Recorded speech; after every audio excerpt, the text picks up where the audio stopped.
Martedì 26 agosto, Sant'Alessandro di Bergamo martire.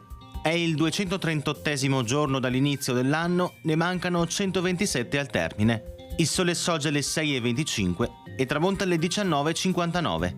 La luna si leva alle 9:45 e tramonta alle 21:03.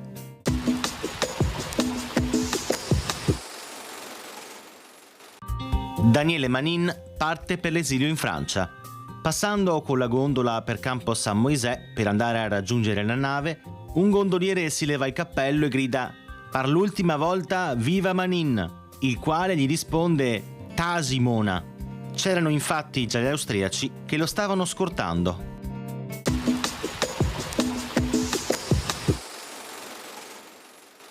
Le previsioni per domani. La pressione diminuisce favorendo l'arrivo di aria più umida. Nuvolosità quindi in aumento. Avremo cielo coperto specialmente dalle ore pomeridiane, con qualche pioggia verso sera. Temperature in aumento.